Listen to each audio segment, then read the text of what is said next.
Aristóteles afirmou que o homem é um ser político por natureza, além de ser um ser social. Assim, a gente podendo questionar como dependemos das outras pessoas nessa constante busca pela aquisição de conhecimento. Então, nessa chamada busca pela verdade, as crenças possuem efeitos que podem acabar se sobrepondo sobre o que é realmente justificado, ou então, melhor dizendo, uma crença verdadeira justificada. É muito fácil ligar a televisão ou pegar o celular, ler alguma publicação e dar de cara com algo que envolva o meio político. Afinal, falar do termo política demanda uma definição muito ampla, mas que pode ser exemplificada nas consequências representadas pelas eleições e como elas são influenciadas pelas crenças. Então, o papel da crença, embora seja essencial na aquisição de conhecimento, lembrando da definição clássica do conhecimento como crença verdadeira justificada, ela pode acabar sendo uma pedra no sapato da própria busca pelo conhecimento. Isso é notado, comprovado, principalmente na nossa sociedade atual. Talvez seja interessante trazer à tona nesse debate um conceito muito polêmico, muito debatido, que é o conceito da pós-verdade, que tem aparecido muito nos últimos 10 anos.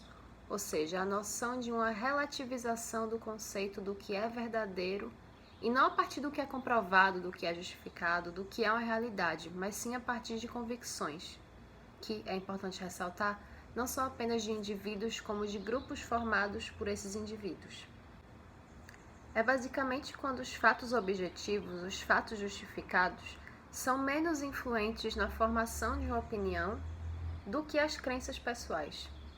As crenças, ou seja, as certezas de natureza psicológica, individual.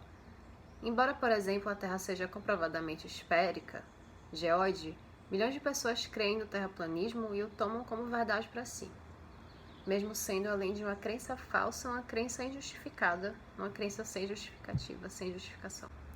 Podem-se admitir, então, certas figuras como espécies de pináculos, oráculos do conhecimento, como se fossem donos de uma verdade absoluta, inquestionável e infalível.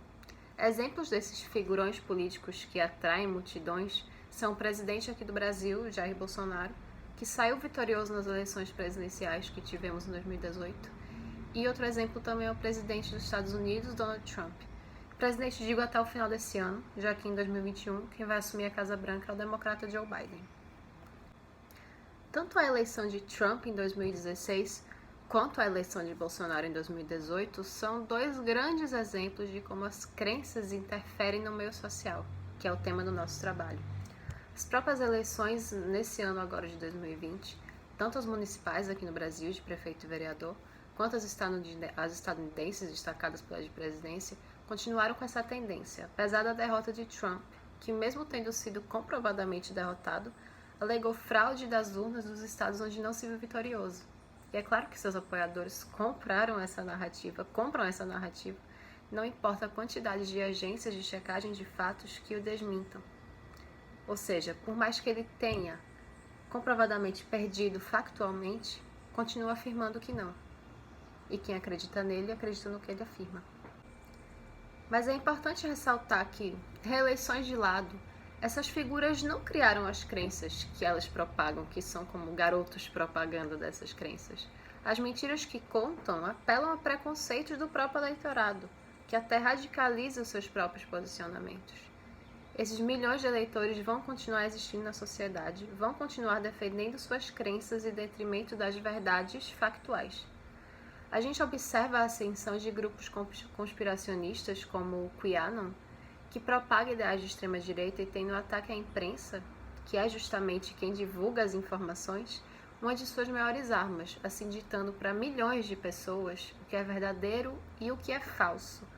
Pessoas essas que não buscam justificativas verdadeiras para o que acreditam, para justificar no que acreditam. E nessa era de popularização das crenças falsas, o meio digital torna tudo isso muito mais fácil de ser difundido. Isso vai desde aquelas famosas correntes do WhatsApp até grandes fóruns online onde grupos com crenças em comum congregam entre si.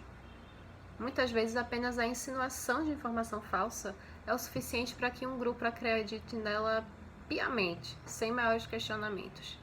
Questionamentos esses que são essenciais à atividade filosófica.